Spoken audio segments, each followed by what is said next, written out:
હાલ કી વાત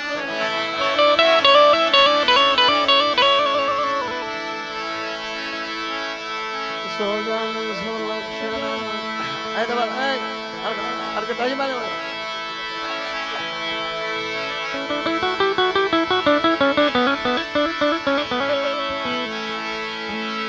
જને આડ નહીં હાલ કી વાત એવા નર ને કેમ મોળા મળીએ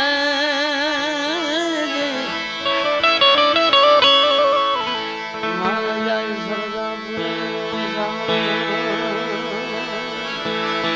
સાથજી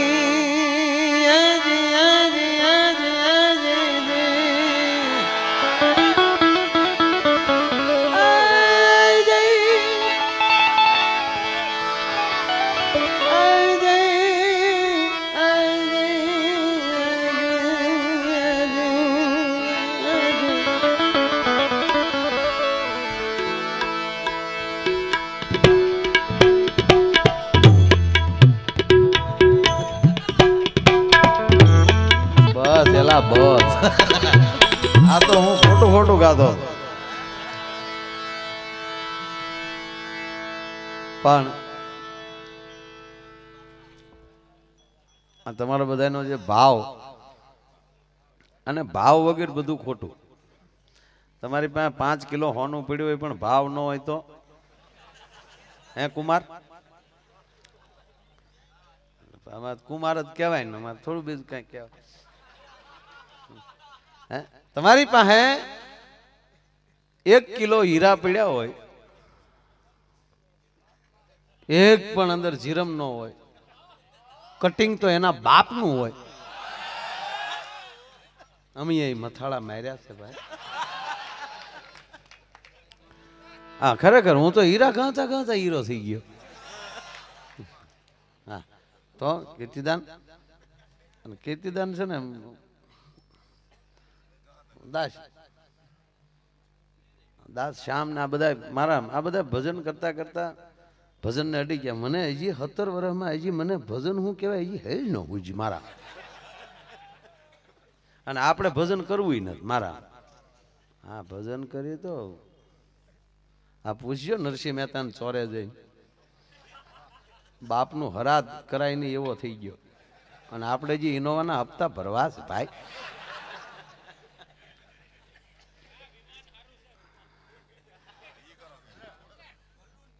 અરે નોટ થી કોક ને મારી નાખો તો યાર. પણ હવે મારથી હું જ મરી ગયો છું. હું માર હવે તો આ રુધિયો રૂવે ને માયલો ભીતર ચલે. પણ કડીક બેઠો છો ત્યાં જો બોલો ફોન આવ્યો. હા હાલો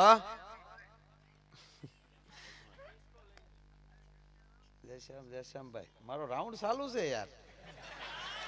આ જો આ બધા બધા દાંત કાઢ હોય જવો લ્યો. ઓકે ના અમારે શું અત્યારે અમારા કલાકારો અત્યારે હો ની ડ્યુટી માંથી છૂટા થયા હોય એટલે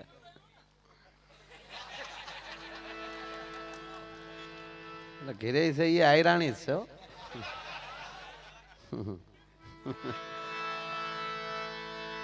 અને એ તો કોઈ પણ ફાટ્યા ફરતા હોય ને એ તો ઘેરે મજબૂત પાત્ર હોય તો હે. અને એ તો કદાચ આવે તો હોય એના કરે ન હોય એના શું કરે. કોનો હતો ફોન કહી દો નકર ઘણા ને એમ થાય કોનો ફોન હશે ને. કારણ કે અમારા કલાકારોની સાપુત બહુ હાર્યું નહીં. કાચના ગ્લાસમાં પાણી પી મારી દીકરી પી જાય એમ કે એટલે કલાકારનો જ ફોન હતો ઓસમાણભાઈ મીરનો. અત્યારે આ 2 જ કલાકાર છે યુવાનમાં ઓસમાણભાઈ મીર અને કીર્તિદાન. હા 2 જવાન સોયત્રા કાઢના કહેવાય. હા ઓલા એ ન ગાયું હમણાં ફિલ્મમાં નકર હિન્દી વાળા આપણે બોલા. હિન્દીમાં આપણા 2 જ ગુજરાતીએ ગાયું એક ઓસમાણભાઈ અને કીર્તિદાન. બાકી તો આપણી પાસે ગુજરાતીમાં ગાવામાં ત્યાં આપણે મહેન્દ્ર કપૂર ને આશાજીને એની પાસે ગૌરાવા પીડ્યા જૂના ગુજરાતી ગીતોમાં. પણ અત્યારે આ બે સારું ગાય છે. સારું ભલે ને ગાય, આપણા બાપનું શું જાય. લઈ જો ને જે નીકળે. અને ખરેખર કહું સાહેબ, આવા માણસો પહેલા કંઈક સારું નીકળતું હોય ક્યાંય લેવાય. આમ છે ને તેમ છે ને, ઘણા તો આમ વળ જ ખાતા. મારા દીકરાનું ઉપડી ગયું તો તમે ઉપાડો ને, આવો ને. કાનની બુટીઓ લાલ થઈ જાય એમણામ ઉપડે. પણ આજ ખરેખર મજા એવી આવે છે, એક કડી ગાઈ નાખું જો તમે ઘડીક બધા બેસી જાવ તો એક કડી મને ઉપડી એટલે કહું. માનની મુરબ્બી મુરબ્બી શ્રી શ્રી શ્રી શ્રી કીર્તિદાન ને વિનંતી. બે શ્રી મારે 3 4 કહેવાય ગયા. આમાં તો બધું ડિગ્રી પ્રમાણે હાલવું પડે. શ્રી શ્રી શ્રી કીર્તિદાન ને માઇક આપો. શ્રી શ્રી કીર્તિદાન ને પેલા લંકા જ હતી, પણ સીતાજી આપણે હરસુરભાઈ ગઢવી એમ કહેતા કે પેલા લંકા જ નામ હતું, પણ માં જાનકી ગયા પછી શ્રીલંકા થઈ ગયું. અત્યારે કહેવાય શ્રીલંકા, પણ માં અહીંયા ગયા એટલે એમ આપણે ત્યાં લુખેશો જ હોત, પણ ઘીરે આવ્યા ને એટલે ક્યાંક આપણી વેલ્યુ છે. હા, આ બેઠા એને કહી દઉં, જેટલા આપણે બધા જે સંસારમાં આવ્યા છે ભાઈ, સંસારમાં જેટલા આપણે આવ્યા, આપણે જેણે જેણે દીક્ષાઓ લીધી એણે મઢિયું બનાવી, અને ફેરા ફરી ગયા એણે દીક્ષાઓ ન લીધું, એણે રિક્ષાઓ લીધું. પણ પાછી રિક્ષા એ રિક્ષા. હા, બે પાકા મિત્રો હતા, માઇક ગોઠવાય તા કહી દઉં. અને તમે બેચી જાઓ ને, બેચી જાઓ, બેચી જાઓ, ચાના મના બેચી જાઓ, તમે બેચી જાઓ, ચામે આવી જાઓ, ચામે.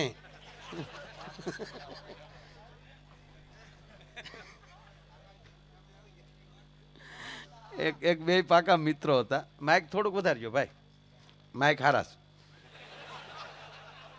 હા હા, લે હારા છે તો હારા કે. વાવા વાવા માઇક, બાબા બાબા. જો કેટલું મેં તમારો પ્રચાર કર્યો, બધાને મોઢે થઈ ગયું. ક્યું માઇક છે ભાઈ? હવે તો આપો. ના ના, બસ હવે વધારતા નહીં, બરાબર છે. હા, પણ નગર પછી સીટી વાગશે. ના, સીટી વાગી જ નથી. સારું માઇક છે. બે પાકા મિત્રો હતા. એમાં એક મિત્ર કોલેજ પૂરી થઈ પછી એમ થયું કે ધંધો કરી લેવો જો, એટલે એ મુંબઈ વયા ગયા. ચેતનભાઈ જેવી વ્યક્તિ કોઈક મળી ગઈ ને સારા ધંધે એને ચડાવી દીધો, અને એ માણસ કરોડપતિ બન્યો. હવે ઓલાને એમ થયું કે મારું આપણે હાવ અહીંયા આટા મારી છે તો આપણે ક્યાંક ધંધો કરવો જોઈએ. એ માર્કેટિંગ યાર્ડમાં વયો ગયો ને એ મહેનત મેળ્યો કરવાની. એમાંય વળી 30-40 હજાર રૂપિયાનું બેલેન્સ થઈ ગયું. એ 40,000 એ 10,000 આડાવડા ઉચીના લીધા, 50,000નું બેલેન્સ કર્યું, 50,000 રૂપિયાની લોન લીધી, 1 લાખ રૂપિયાની જૂની રિક્ષા લઈ આવી. હા, એ ભવનાથમાં ઉભો હોય, હલો ટેશન ટેશન, હે કારવા કારવા, આમ કરતો હતો. એમાં જે એનો મિત્ર એ જે બહાર વયો ગયેલો, અને એ બરોબર જુનાગઢ યાત્રામાં આવ્યો મર્સિડીઝ લઈને એકલાસ. એમાં બોલો રિક્ષા પાસે એ તમને કોઈ રિક્ષાને ટેકો દઈને બીડી ટેકાવીને ઉભેલો ને, એમાં એનો મિત્ર નીકળ્યો, જોઈ ગયો કે આ તો મારે કોલેજ કરતો એ જ છે, એટલે ઉભો રહ્યો. ગાડીમાં લઈ ઉતરીને આવ્યો, કેમ મિત્ર? કે રિક્ષા લઈ દે.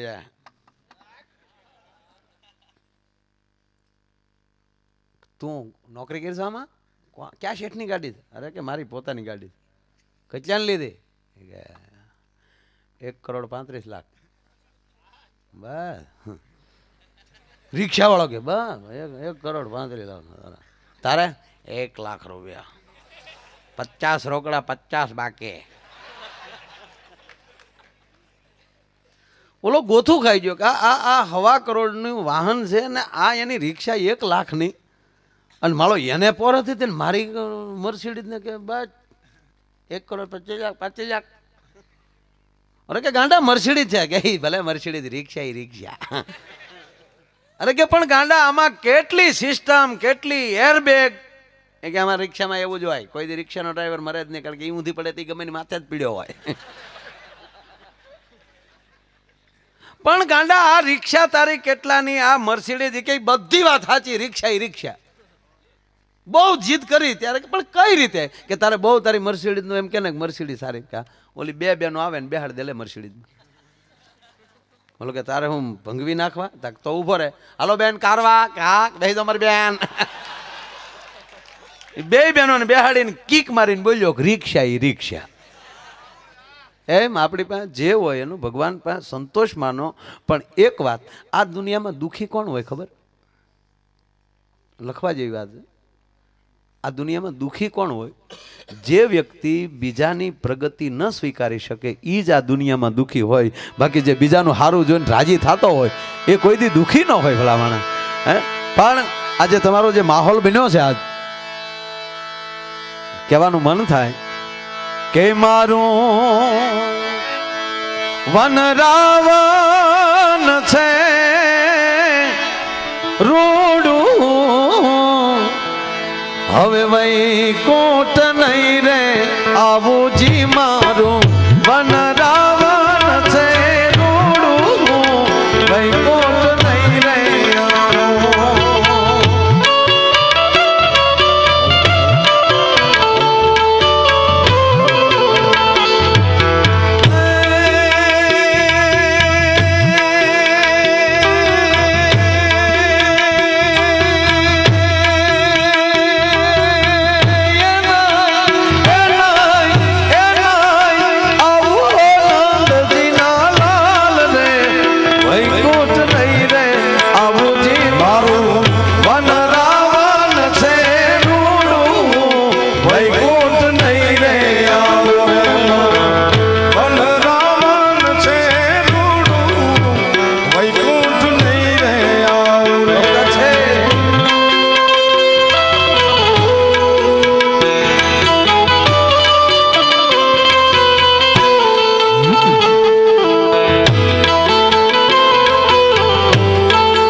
સ્વર્ગના લોક તો છે યતિ કુડા.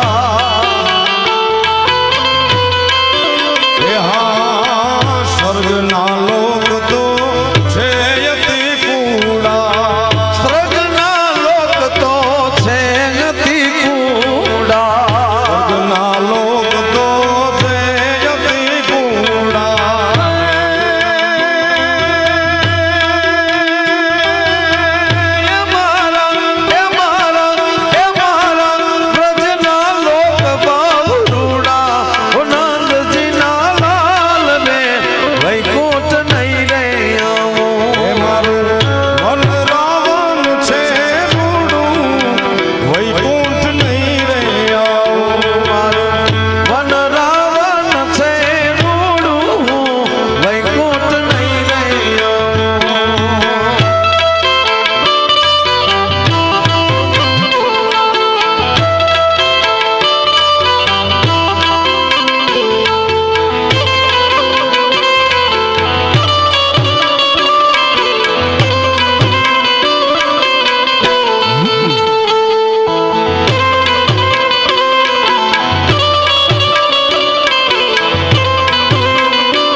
બેસીને રેવું મારે ટગમગજો, બેસીને રેવું મારે ટગમગજો, બેસીને રેવું રે મારે ટગમગજો,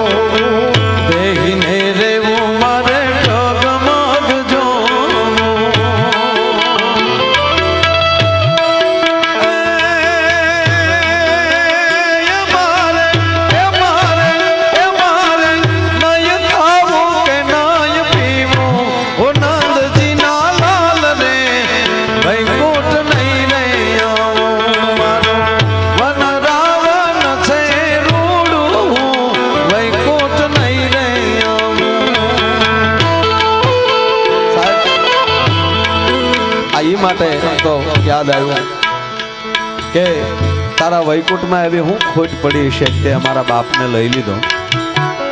પણ સાહેબ આ ગીતનો ગાનારો આપણો હેમુભાઈ, હેમુભાઈને કેમ કેવું તમે સ્વર્ગસ્થ છો એમ. હેમુ ગઢવીની આગળ સ્વર્ગસ્થ ન લાગે સાહેબ. આજે ગીત ગાઉં છું ને ઈ જ ગીત શ્રાવણ વદ આઠમની અડધી રાતે હેમુભાઈ પોતે ગાતા હોય કૃષ્ણ જન્મને દિવસે, અને આ ગાતા ગાતા ખોળિયામાંથી પ્રાણ વયા ગયા સાહેબ. આ ગીત આ બે મહાપુરુષોને શ્રદ્ધાંજલિ છે. દોસ્ત વિમાન મોકલો તો મોકલજો વેલા, વિમાન મોકલો તો મોકલજો વેલા, વિમાન મોકલો તો મોકલજો વેલા, વિમાન મોકલો તો મોકલજો વેલા.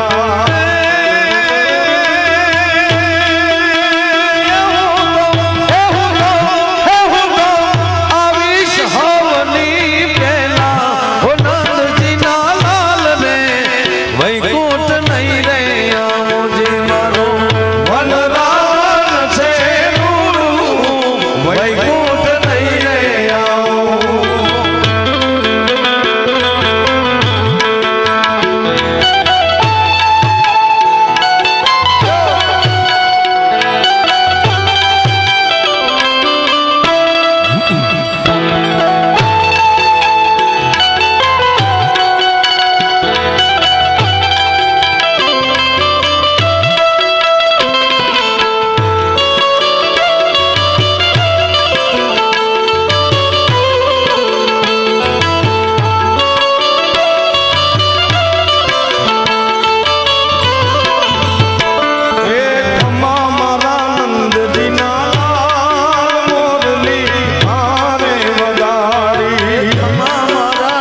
છતાંય તારા મોકલેલા રમકડા છે મારા બાપ, તું અમને બોલાવી લેતો, તમારું કઈ હાલે નહીં, તો તારે મોકલવા હોય તો અત્યાર થતું તો હવાર ન કરતો, અમને મોતનો ડર નથી. અને ભજન છે એ કેવલ ને કેવલ કાંઈ કરાવતો હોય તો મોતનો ડર ન રહેવા દે, એનું નામ ભજન કહેવાય. 7 દિવસ એમ કહેવાય સુખદેવજી મહારાજ પરીક્ષિતને 7 દિવસ એમ કહેવાય સત્સંગ કરે. આ એનો બેનો સત્સંગ સામસામા પ્રશ્નોત્તરી, ઈ જ ભાગવત. જેમ કહેવાય પરીક્ષિતને તકલીફ પડે, જે કાંઈ વાતને એને ન સમજાય, એ સુખદેવજી મહારાજને એમ કહેવાય એનો પ્રશ્ન કરે, મહારાજ આવું થાય તો શું થાય? ત્યારે મહારાજ સુખદેવજી એને એનો જવાબ આપે. આ બેયની ચર્ચા 7 દિવસની, ઈ જ આપણું ભાગવત. અને જ્યારે 7 દિવસ પૂરા થાય અને કહે છે સુખદેવજી મહારાજ કે મહારાજ પરીક્ષિત, હવે તમારે કઈ સંદેહ છે? સાંભળી લેજો, આ બહુ છેલ્લો મુદ્દો ભાગવતનો, કે સુખદેવજી મહારાજ એટલું પૂછે કે હવે તમારે કઈ સંદેહ ખરો? અને ત્યારે સુખદેવજી ફરીવાર એમ કહે, પરીક્ષિત હું બેઠો છું ત્યાં સુધી તક્ષતના બાપની તાકાત નથી અહીં આવી શકે. ત્યારે કીધું જટ જાઓ મહારાજ, તમે જટ નીકળો. કેમ કે હવે જટ કયો તક્ષત આવે, હવે નષ્ટો મોહ, હવે મને કોઈ પ્રકારનો મોહ નથી. જેમ પાકલ શ્રીફળ છે એ ટોપરું અને કાસલી બે નોખા થઈ જાય, અને જેવું તમે ફોડો એટલે કાસલી ટોપરું જે અલગ પડી જાય, એમાં ભજનાનંદી પુરુષોને શરીરને આત્મા એ બે અંદર રમતા હોય છે. એ તો આપણે પીડ્યા રીબાઈ છે. બધી વીચી કલ્યો હોય તો તું થાય, તારે તો યારું જ કરડાવાય. નિરેતે ઊંઘમાં વયો તો જા.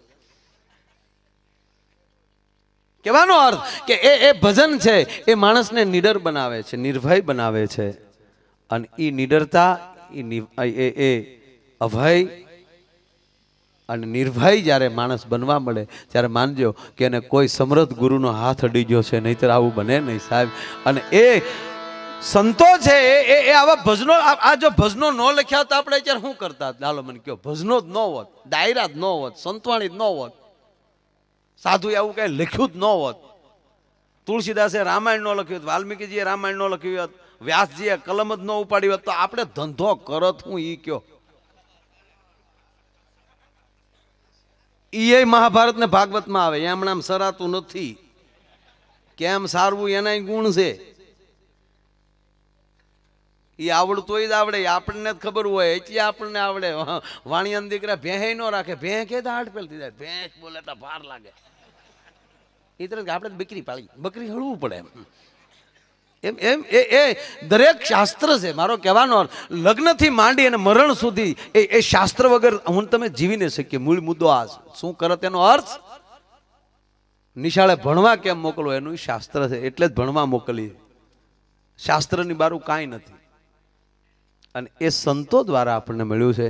અને એ સંતો દ્વારા જે વાણી મળી છે એને એક અર્થમાં સંતવાણી પણ કીધી છે. એવા સંતવાણીના ફરીવાર સુર ઉપર આમણામ બેઠા છો એમ બેઠા રહેજો. અને દાસ શ્યામને વિનંતી કરું કે મારો બાપ એક એવા કાંઈક સંતવાણીમાં, અને પછી આપણે હવ હારે નોખા પડશું. અમે ઘડી ક્યાંય બેઠા, તમે આ રીતે ભાવથી બેઠા છો. ઓલ્લાભાઈ બેચવું હોય તો બેચી જ જાઓ, ઘડીક મજા આવશે. બેચી જાઓ ભાઈ, બેચી જાઓ. સરસ. હા, કેટલા તરત આપણું એટલું ભગવાનની દયાથી માને છે. આપણને દુનિયામાં બધાય માનતા હોય, પાડોશી ન માનતા હોય. અમારે તો જીતુભાઈ દ્વારકાવાળા તો એમ કે હવે તો અમારું કીધું, અમારી હેરીના કૂતરાય નથી ઓળખી ગયા. રાત્રે 1-2 વાગ્યા 3 વાગ્યા પ્રોગ્રામ પૂરો કરીને જાય ને કૂતરાને હસલ થાય, ભણવા આમ મોટું કાઢે તો પાછો હુઈ જાય. તો કે જીત્યો છે એમ કે પાછા હુઈ જાય. જીતુભાઈ દ્વારકાવાળા એમ કે બરાબર. કૃષ્ણનું બધાય માન્યા, યાદવો ન માન્યા. આ હોનબાઈનું દુનિયા માન્યા, ચારણો નથી માન્યા સાહેબ. સોખું કહું, દારૂને દેશોટો દેવા માટે નીકળી હતી ભગવતી માં. સોનબાઈ માને માનીએ, સોનબાઈ માનું ન માનીએ. ચોખ્ખું કહું, કૃષ્ણનું યાદવો નહોતા માન્યા. પ્રભા ક્ષેત્રમાં પીને મરી ગયા હામ. અને કૃષ્ણ રડ્યો અને છેલ્લે કૃષ્ણને ઈ જ ભાલે વિંધાવવું પડ્યું.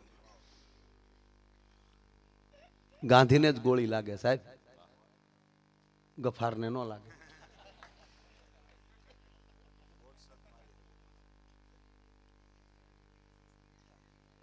કહેવાનો મતલબ કાંઈક છે ત્યાં કાંઈક છે.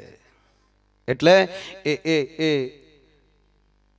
એ ભજન આપણે થોડાક સ્વીકારી. અને એનો અર્થ એ નથી કે ચારણો નથી માને, માયના એ બોલે પાર પગી ગયા. હા, મેં કાલ પ્રોગ્રામમાં બોલ્યો હતો કે રાજા ચારણને વાણીઓ સોથી નાનકડી નાયર. આને ભક્તિ લાગે નહીં, એતા ભક્તિ લાગે નહીં, લાગે તો બેડો પાર. રાજાને નો ભક્તા લાગે, રાજાને લાગતા છે શિકાર જ કરવા એકલા. અત્યારના રાજાઓ સર્કિટ હાઉસમાં બેઠા હોય છે, પણ એમાંય રાજા ભરથરીને ગોપીચંદને લાગી ગઈ, સાહેબ 92 લાખ માળવો મૂકીને હોપારીને ઠોકર મારે એમ નીકળી જાય. એક ચારણને ભક્તિ ન લાગે એવું કીધું છે. ચારણને લગભગ એટલે ન લાગે એનો અર્થ એ છે કે એને ખબર છે હામા માણસને પારખતા એને આવડે છે, એ બધે માથા ન ઝુકાવી દે, ગભ દે. આપણે ગમે છે કે નહીં નહીં, ચતુરાય ચારણ તણી. ચારણ સમાજ ન હોત સાહેબ કહેવાય ગયો તો આ દેશના ઇતિહાસ કેવા હતા એ આજના સમાજને ખબર ન હોત. ભલામણ પેઢીઓને જીવતી રાખી સમાજ. તમારો બાપ દાદો આવો હતો, તમારો વડીલ આવો હતો. આ કોઈ સારું નથી લગાડ, પણ સત્ય એને સાંભળીને આ બોલતા શીખ્યા છે. એટલે કે સાંભળવાનું તો ચારણ પાસે લીધું. બારોટ ન હોત તો ખબર કેમ પડત કે આપણા બાપ દાદાને કેટલી પેઢીએ કોણ કેવો છો. આ બધી આ ધરોહર છે સાધુની હારો હાર. એની કોઈ એમ કહેવાય પલ્લું હેઠું ન જઈ શકે આ સમાજમાં. એને ભક્તિ ન લાગે તાત્કાલિક, પણ લાગી જાય તાઈ હોનબાઈ ભગવતી બ્રહ્માંડ ભાડોદરી સાહેબ. ભજુ તન ભેળિયા વાળી હોનલ માતું આભ કપાળી, ભજુ તન ભેળિયા વાળી. અને આ હોનબાઈ માંથી શરૂ કરી તો ઈશ્વરદાન, ઈશ્વરદાસ ઈશ્વરસુ પરમેશ્વરા હરિરસ લખે અને કૃષ્ણને સહી કરવી પડે સાહેબ સવાર થાય. અને ભગવાન કૃષ્ણ પોતે એમ કે તમે કવિરાજ લખ્યું તો છે પણ મને સંભળાવો તો ખરા, તમારા મુખેથી સંભળાવો તો મને ગમે. અને ગોમતીના ઘાટે બેઠો બેઠો ભગવાન કૃષ્ણ પોતે મુખે એમ કહેવાય કે એ બોલતા હોય કવિરાજ, અને એ પોતે કૃષ્ણ સાંભળતો હોય. રૂખમણી રિહાણ એ કે સારણ છો કે વાતું છે?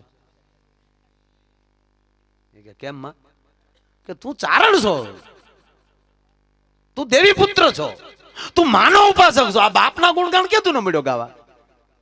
અને પછી જે રચના થઈ સાહેબ એ દેવયાણની રચના થઈ અને માને રાજી કરી. આ ભક્તિ લાગી જાય તો આમ લાગી જાય. એક વાણિયાને ભક્તિ ન લાગે, એ બુદ્ધિજીવી, આમ કળાય આમ ન કળાય. પણ એ વાણિયાને બિલખાના જાપામાં ભક્તિ લાગી જાય, પંડના દીકરાને ખાંડીને નારાયણને ખવડાવી દે. નકર વાણિયા લોહી જોઈએ કે સાહેબ, પણ એ માણસ શમશેર ઉપાડે. આ દુનિયામાં 3 બાપ એવા થયા, બીજાની હાટું પંડના દીકરા કાપી નાખ્યા. એક બિલખામાં શેઠ સગાળશા, એક બોડીદરમાં દેવાયત બોદલ, અને ત્રીજો અમારે તળાજામાં એભલવાળો એક ચારણનો કોટ મટાડવા માટે પંડના દીકરા માણાવાળાને કાપી નાખ્યો સાહેબ. તો એને આ રીતે ભક્તિ લાગે. અને એક ચોથી નાનકડી નાર, એને ભક્તિ ન લાગે, પણ એને મીરાને ભક્તિ લાગી જાય તો કૃષ્ણના સ્વદેહ એમ કહેવાય કે હમાઈ જાય કૃષ્ણની મૂર્તિમાં. તો એમાં બીજું કાંઈ ઘટે નહીં સાહેબ, પણ એ મળે છે.